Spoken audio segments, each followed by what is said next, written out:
मेरे साथ जेएनयू के छात्र जतिन गौड़िया हैं जिन्होंने एबीपी से इस्तीफ़ा दिया है। लगातार जेएनयू में जो एबीपी की यूनिट है उससे छात्र अलग हो रहे हैं। आखिर क्या वजह है इस्तीफे की और क्यों छात्र एबीपी से अलग हो रहे हैं, यही सब वजह हम जानने की कोशिश करेंगे। मेरे साथ खुद जतिन हैं। जतिन, आपने क्यों छोड़ी एबीपी? देखिए, जो हाल फिलहाल में जैसा कि हमने देखा कि जैसे कि सबसे पहले रोहित का जैसा कि इंस्टीट्यूशनलाइज मर्डर होता है, और उसके बाद जो सेंट्रल गवर्नमेंट का और जो आरएसएस का जो रवैया रहता है हाल फिलहाल में कि कोई सेंसिटिविटी ना दिखाते हुए इशू पे जो भी पूरी स्टेट मशीनरी लग जाती है कि वो ओबीसी था, एससी था, कि उसने हमारे स्टूडेंट को पहले अटैक करा, तो दलित इशू पे कुछ भी सेंसिटिविटी ना दिखाते हुए जो लगातार एक स्टैंड लिए हैं। 9 फरवरी का इंसिडेंट होता है जेएनयू में। हाँ, देश विरोधी नारे लगते हैं कुछ, पर जो पूरी जेएनयू कम्युनिटी है, चाहे वो जेएनयूटा हो, अलग अलग छात्र संगठन हैं, सब एक स्वर में उन नारों को कंडेम करता है। पर उसके बावजूद जैसे एक शटडाउन जेएनयू टैग चलाया जाता है और रोहित के बारे में जो बोला जाता है, तो पूरा जो मुद्दा था रोहित को डाइवर्ट करने के लिए एक पूरा सेंट्रल गवर्नमेंट और आरएसएस द्वारा और एबीपी द्वारा एक कार्ड खेला जाता है। तो जैसा कि हमने देखा कि एबीवीपी एक के बाद एक, उसके बाद ऊना का जो अपसर्ज होता है फॉर दलित्स इन गुजरात, वहाँ पे भी इनका कोई स्टैंड नहीं है। आज भी ये कहते हैं कि मेरा ये मानना है कि अगर कहीं पे कास्टिज्म हो रहा है, अगर आप उस पर नहीं बोलते हैं तो वो भी आप भी इक्वली पार्टिसिपेट कर रहे हो उस चीज़ पे, आप भी कास्टिज्म को उतना ही बढ़ावा दे रहे हो। तो आज आप देखते हैं कि कहीं पे भी ना ये 9 फरवरी पे कोई स्टैंड लेते हैं, ना रोहित पे लेते हैं। हम मनुस्मृति लाते हैं, वुमेंस डे पे हमने मनुस्मृति जलाई कैंपस में, उसमें भी एबीवीपी कहते हैं कि हम इस पर कुछ भी बोलना पसंद नहीं करेंगे। तो एबी का जो लगातार रवैया रहा है, तो आखिरी में थक के अब मेरे को ये डिसीजन लेना पड़ा, क्योंकि जैसा कि हाल फिलहाल नए स्टूडेंट्स में आके एबीपी फिर अपना वही गेम खेलते कि हाँ एंटी नेशनल नारे लगे, यहाँ पे ये होता है, यहाँ पे वो होता है। तो आखिरी में मेरे लगा कि मेरे को एक डिसीजन, हमें अपना प्रोटेस्ट दर्ज कराना चाहिए कि no, we are not with you. तो आप तो एबीपी में ठीक ठाक पद पर थे, जो एबीपी के जेएनयू यूनिट है उसमें, और एबीपी में लंबे समय तक रहे हैं। तो क्या लगता है कि क्या सोचते हैं एबीपी की, क्या सोच है खासकर एससी एसटी ओबीसी आरक्षण इन सब वजहों पर? क्या उनका रवैया जो वो कहते हैं, आजकल बहुत लोग कहते हैं कि अरे मैं दलितों के साथ हूँ, मैं दलित एट्रोसिटी के खिलाफ हूँ, लेकिन इंटरनली क्या है, मतलब क्या वो सचमुच वो लोग जातीय वर्जनाओं से बाहर निकले हैं?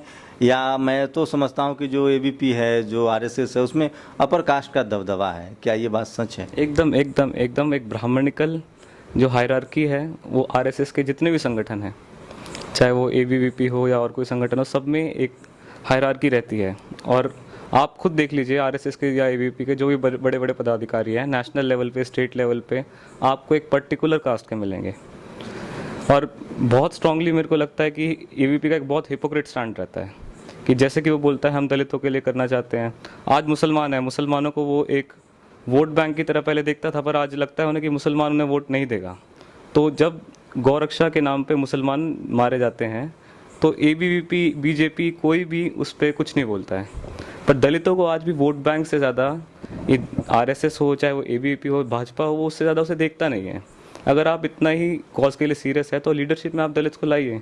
कहाँ मेरे को आरएसएस में कोई दलित लीडर नहीं दिखता है।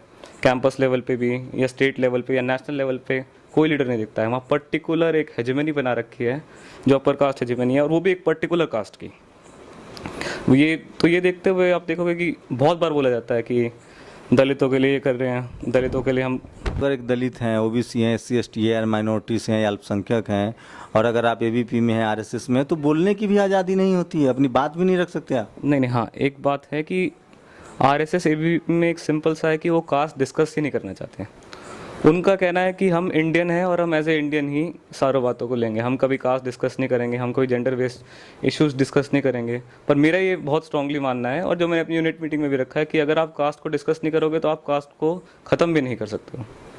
ये तो लेफ्ट की भी अवधारणा है। लेफ्ट में भी मैंने लेफ्ट नेताओं से मिलता तो वो कहते हैं कि वो भी कहते हैं कि हम कास्ट डिस्कस नहीं करेंगे, जबकि लेफ्ट में भी आप देखिए तो 1 से 10 के बीच देखेंगे जो हायरार्की है वो अपर कास्ट हायरार्की है। तो क्या लगता है लेफ्ट और एबीपी में आप किस तरह की समानता देखते हैं? चूँकि आप जेएनयू के छात्र हैं, जेएनयू में पढ़ते हैं, स्कॉलर हैं, पॉलिटिकली रूप से इतने आप एक्टिव हैं, तो क्या लगता है दोनों की जो सोच है कि कास्ट डिस्कस नहीं करेंगे लेकिन एक कास्ट विशेष का, अपर कास्ट का कब्जा है? हाँ, लेफ्ट का एक बहुत बड़ा क्रिटिक है कि वो अब जाके कास्ट को रिकग्नाइज करने लगे हैं, अब जाके, कि आज दलित कॉज पे बहुत सारी पब्लिक मीटिंग्स होती है, बहुत कुछ होता है, पर जो क्लास सिस्टम है जो क्लास है वो इंडिया के कंटेक्स्ट में लगता नहीं है, क्योंकि इंडिया में क्लास कास्ट के हिसाब से डिफाइन होता है हमारे। तो उसमें हाँ अब जाके रिकग्नाइज करने लगा है लेफ्ट संगठन। और मैं ये मानता हूँ कि जेएनयू जैसे संगठन, जेएनयू का जो है वो प्रोग्रेसिव जो माहौल है वो जेएनयू के स्टूडेंट्स की वजह से यहाँ का एक कल्चर है, उसमें लेफ्ट का हाँ थोड़ा बहुत हो सकता है कि अगर मैं एक दलित हूँ तो मैं खुल के बोल सकता हूँ एक दलित हूँ, मेरे को 2 बार सोचना नहीं पड़ता है बोलने से पहले। लेकिन लेफ्ट में भी ये बात है, उनके कोर ग्रुप में ये बात होती है कि हम कास्ट डिस्कस नहीं करेंगे। कोर ग्रुप में होती है ये बात, मैं पूरी तरह मानता हूँ कि जो भी लीडरशिप है लेफ्ट की वो भी अभी एक अपर, जो पर्टिकुलर अपर कास्ट है उन्हीं के पास है। मेरे को लगता नहीं है कि अगर वो कहते हैं कि हम दलित कॉज के लिए इतने सीरियस हैं तो उनको लीडरशिप में कुछ नए दलितों को जगह देनी चाहिए, स्पेस देनी चाहिए। जो मेरे को लगता है कि एक हाँ खामी है उनमें कि अभी भी उन्होंने अपनी मेन लीडरशिप में दलित को नहीं दिया गया है। आप मेन स्ट्रीम पॉलिटिक्स की बात करें तो दलित सांसद 212 के करीब हैं इस देश में, लेकिन अगर लीडरशिप की बात करें तो चाहे वो कांग्रेस हो, लेफ्ट हो या बीजेपी हो, जो मेन स्ट्रीम की लीडरशिप है वो किसी गैर सवर्ण के हाथ में नहीं है, वो किसी गैर अपर कास्ट के हाथ में नहीं है। तो फिर आप के लिए आप क्या देखते हैं कि भारतीय राजनीति में जो SC ST OBC माइनॉरिटी के लोग हैं वो किन पार्टियों को सपोर्ट करें ताकि जिसकी लीडरशिप उन नेताओं के हाथ में जो सोशल जस्टिस के पक्षधर हैं, दलित हितैषी है, उसी लिहाज से देखें तो आप किस पार्टी को सबसे मुफीद मानते हैं?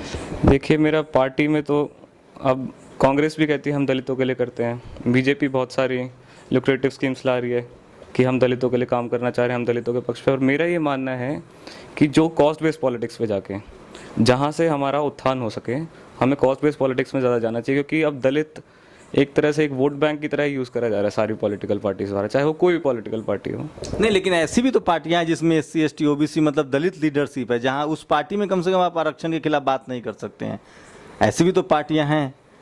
मेरा सवाल ये था कि आप किन पार्टियों से बचेंगे, क्योंकि जो लीडरशिप की जब आप बात करेंगे तो कांग्रेस हो, लेफ्ट हो या बीजेपी हो, वो लीडरशिप अपर कास्ट के पास है। हाँ एकदम अपर कास्ट के पास है कांग्रेस, बीजेपी, और अगर आप और भी रीजनल पार्टीज में जाओगे वहाँ पे भी यही हाल है। नहीं, BSP है, समाजवादी पार्टी है, RJD है, इसका लीडरशिप तो अपर कास्ट के पास नहीं। कम से कम इन पार्टियों में आप किसी तरह का आरक्षण विरोधी बात नहीं कर सकते, उसके लिए तो स्पेस नहीं है। देखिए आरक्षण विरोधी बात नहीं कर सकते, पर मैं स्ट्रांगली मानता हूँ कि हमारा समाज इम्प्रूव कितना हुआ उसके बाद, उनके एफर्ट्स के बावजूद आज हम कहाँ खड़े हैं। लेकिन जतिन, जो इम्प्रूवमेंट आई है वो उसी पार्टियों से आई है या उसी लीडरशिप से आई है जो SC ST OBC के। अपर कास्ट लीडरशिप की बात करें तो मुझे तो कोई आज़ादी से पहले भी कोई सोशल एक्टिविस्ट नहीं दिखा, आज़ादी के बाद भी कोई सोशल चेंजर ऐसे नहीं दिखे। तो इस लिहाज से अगर आप देखें तो जो भी जाति को ख़त्म करने के लिए हो या बराबरी के लिए हो, वो उन्हीं लोगों ने काम किया जो गैर अपर कास्ट हैं, चाहे वो ज्योतिबा फुले हो, अम्बेडकर हो, कांसी राम हो। तो इस लिहाज से आप देखें तो आप किस, मतलब एकदम साफ साफ मैं बात करना चाहता हूँ कि कोई आपकी कोई राजनीति पार्टी तो दिख रही होगी जिसमें आपको उम्मीद दिख रही होगी। नहीं, हाल फिलहाल में मेरे को नहीं लगता है। मेरे को ऐसा लगता है कि अभी भी कोई भी पॉलिटिकल पार्टी है वो दलितों को, पिछड़ों को, हाँ मैं मानता हूँ लीडरशिप में आए हैं और एक फेस मिला है। और एक जिस तरह से मैं एक बात करूँ, जैसे BSP की जो नेता हैं मायावती, उन्होंने रोहित वेमुला का मामला हो, गुजरात दलित एट्रोसिटी पर लगातार मीडिया भी मौन थी, उन्होंने पार्लियामेंट सेशन में सबसे पहला दिन सवाल उठाया, तो गुजरात गई, मिली। तो आपको नहीं लगता कि जो हाल के दिनों में जितनी तरह की घटनाएं हुई है, जिन घटनाओं की आपने चर्चा की, उसमें मायावती ने कम से कम प्रखर तरीके से अपनी बात रखी और एक लाइन लिया है उन्होंने। हाँ, मेरा ये बहुत स्ट्रांगली मानना है कि एक दलित नेता है, एक दलित फेस है, जिससे सारी पार्टीज़ को they are compelled to take strong step on this. उनको कुछ ना कुछ बोलना ही पड़ता है इस पर कि मायावती ने लिया है, एक तो दलित लीडर है, तो फिर अप्रोप्रिएट करने का आता है, उसके बाद हर एक पॉलिटिकल पार्टी उस पर बोलना स्टार्ट करती है। तो हाँ, मैं स्ट्रांगली मानता हूँ कि मायावती और कुछ दलित लीडर्स हैं, कुछ है पार्टियाँ जिनकी वजह से आज की दलित जितने भी हैं देश में, उनको एक फेस मिला है, उनको एक लीडरशिप मिली है, और जिससे कि सारी पॉलिटिकल पार्टीज़ को एक वो रहता है कि उनको भी कुछ बोलना पड़ेगा, तो कोई भी मौन नहीं साध सकता है इसमें। तो जो JNU की अगर एक बार फिर से बात करें तो अब प्रेसिडेंट का चुनाव भी होने वाला है, एक गोलबंदी सी भी बनती दिख रही है। SC ST OBC के जो छात्र हैं उनकी संख्या भी ज़्यादा है, तो क्या लग रहा है, आपने ABP छोड़ा है, इसका क्या असर होगा इस बार? ABP JNU की बात करें तो किन के लिए संभावनाएँ ज़्यादा हैं? देखिए, सबसे पहले मेरा छोड़ने का मतलब यही था कि हम स्ट्रांगली एक मैसेज दें कि हम आपके साथ नहीं हैं। अगर आपका यही रवैया रहता है, आपका एक ही तरह का रवैया रहता है कि आप दलित इशू पे कुछ भी नहीं बोलेंगे, आप चुप्पी साध लेंगे, तो एक तरह से आप मौन रख रहे हो तो आप भी उस कास्टिज्म को बढ़ावा दे रहे हो। मैं अकेला एबीपी का पदाधिकारी था जिसने जेएनयू में मनुस्मृति एफएजी बर्निंग में हिस्सा लिया, और ऐसा नहीं था मैंने औरों को बोला नहीं था, मैंने सबको बोला था कि आप आइए, सबको इनविटेशन दी गई थी कि आप आइए और ज्वाइन कीजिए। पर किसी भी पार्टी मेंबर ज्वाइन नहीं करता है। जब उनसे पूछा जाता है मीडिया द्वारा आपका क्या कहना है, तो वो उस मुद्दे को काउंटर करने के लिए बात कहते हैं कि 9 फरवरी का इंसिडेंट डाइवर्ट करने के लिए था। तो कोई भी स्टैंड लेने में सक्षम मेरे को लगते नहीं है विद्यार्थी। तो जेएनयू में जो इस बार प्रेसिडेंट इलेक्शन है, पहले लेनिन, मार्क्स और दुनिया भर की बात होती थी, अब पूरा जो डिस्कस है, जो पूरा जो डिस्कोर्स है वो कास्ट पे आ गया है। जेएनयू में अब कास्ट डिस्कशन होने लगा है। तो इस बार के चुनाव में क्या लगता है, एससी एसटी ओबीसी के जो छात्र हैं वो गोलबंद होकर कहीं एक जगह वोट करेंगे? देखिए हाँ, मैं एकदम मानता हूँ, ये बात मानता हूँ कि एक अम्बेडकराइट पॉलिटिक्स की स्टार्ट हुई है कि अम्बेडकर को रिकग्नाइज, क्योंकि जब मैं 3 साल पहले कैंपस में था मैंने कभी कैंपस में जय भीम का नारा लगते हुए नहीं देखा था। और हाल फिलहाल में हर एक पॉलिटिकल पार्टी, यहाँ तक कि विद्यार्थी परिषद और एनएसयूआई भी अब जय भीम लगाने लगी है। तो एक अम्बेडकराइट पॉलिटिक्स की स्टार्ट हुई है, बट तब भी मेरे को लगता है कि वोट्स आर स्टिल स्कैटर्ड, अभी भी बटे हुए हैं वोट। तो आपके लिए, आपको लग सकता है कि जेएनयू का चुनाव, जेएनयू के नेता और जेएनयू के छात्र मामूली होते हैं, लेकिन आप इस बात को जान लीजिए कि जेएनयू से जो हवा निकलती है वो पूरे देश में फैलती है। जेएनयू का जो छात्र संघ चुनाव होता है उस पर देश और दुनिया की नज़र होती है। इसलिए जतिन जो कह रहे हैं, जतिन ने जिस तरह से एबीपी को छोड़ा है, एबीपी जिस तरह से जेएनयू में पैर पसार रहा था और जिस तरह से वो कमज़ोर हुआ है, यहाँ तक बातें हो रही कि लेफ्ट की स्थिति पहली बार जेएनयू में सबसे ज़्यादा डावाडोल है। ऐसे में आपको नज़र रखनी पड़ेगी कि जो अम्बेडकरवादी युग की बात कही जा रही है, जिस तरह से पूरे देश में एससी एसटी ओबीसी माइनॉरिटी को लेके एक गठबंधन बन रहा है, अंबेडकर के वैचारिक जो विचार थे उनके, उसको लेकर जिस तरह से एक तेज़ी से हवा चल रही है और उनके रास्ते को लोग अपना रहे हैं, उस हिसाब से जेएनयू के प्रेसिडेंट चुनाव पर आप नज़र रखिए। हो सकता है आपको एक उम्मीद की नई लकीर दिखाई दे और जो अंबेडकरवादी लोग हैं उनकी गोलबंदी भी जेएनयू से निकले। कैमरामैन पूजा के साथ शंभू कुमार सिंह, नेशनल दस्तक, दिल्ली।